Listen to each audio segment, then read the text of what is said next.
Todas as soluções aquosas cujos solutos estão indicados na alternativa são de mesma concentração em mol por litro. Então, vamos supor, para ficar mais fácil aqui, tudo aqui é 1 mol por litro. Tá? Qualquer valor, vou botar 1 mol para ficar mais fácil. A solução que deve apresentar menor temperatura de congelamento, então vamos lá, temperatura de congelamento, está falando de propriedade chamada crioscopia, tá? Que é o abaixamento da temperatura de congelamento pela adição de soluto não volátil.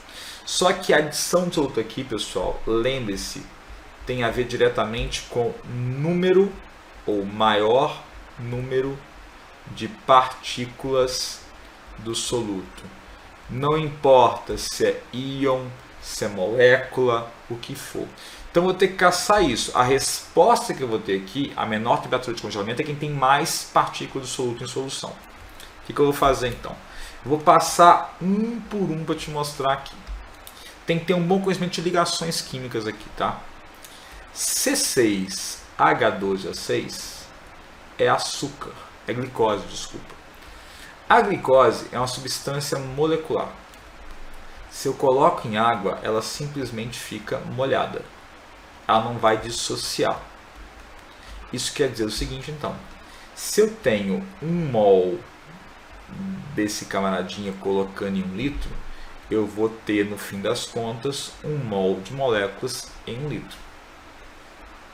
1 mol de partículas. Beleza. Mas fala assim, não entendi, mestre.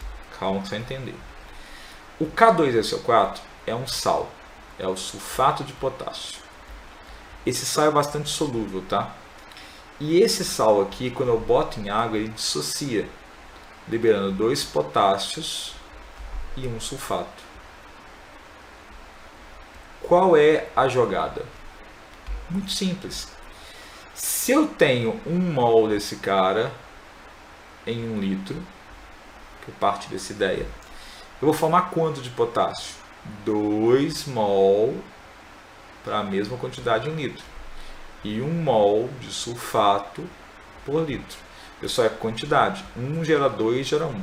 Tá? Ou seja, no fim das contas, nesse caso, eu vou formar 3 mol de partículas por litro. Já ganhou do meu amigo letra A. Então, letra A não vai ser a resposta. Está fora. Tá? Na C. A C trouxe o seguinte para mim. Ó. É o NH4Cl. É o cloreto de amônio. Também é um sal solúvel, dissociável. Vai formar amônio mais cloreto em água.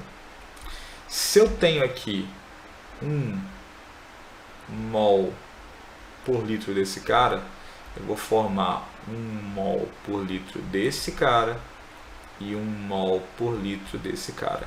Moral da história, eu vou ter 2 mol por litro de íons em solução. Então, não pode ser a C, porque a B já ganhou. A B está ganhando da C. A C está por fora. Tá? Então, está tudo certo por enquanto. Vamos ver a D. CuSO4, que é o sulfato de cobre. Cara, CuSO4 é igualzinho o NH4Cl. Eu tenho só um cátion e um ânion. Então, em solução aquosa, eu vou formar Cu2 mais SO4 2 menos. Então, se eu tenho aqui 1 mol por litro dessa solução inicial, eu vou liberar no meio 1 mol de íons cobre 2+, e 1 mol de íon sulfato. Moral da história, no total vou liberar 2 mol de partículas por litro de solução. Ou seja, essa aqui está fora também, a letra D. A B está ganhando por enquanto.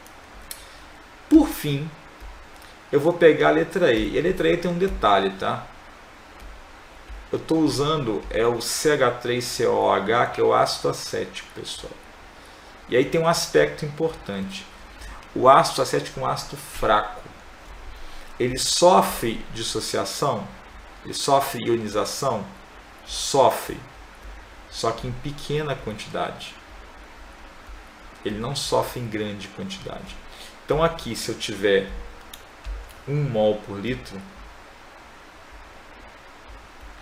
aqui no total eu gero aproximadamente 1 mol por litro também, pela essa fraqueza do ácido. Ele não vai querer se dissociar, não vai querer se ionizar. Tá? Ionizar é a palavra melhor para o ácido. Então, não pode ser aí. Moral da história: aonde eu consegui mais íons em solução?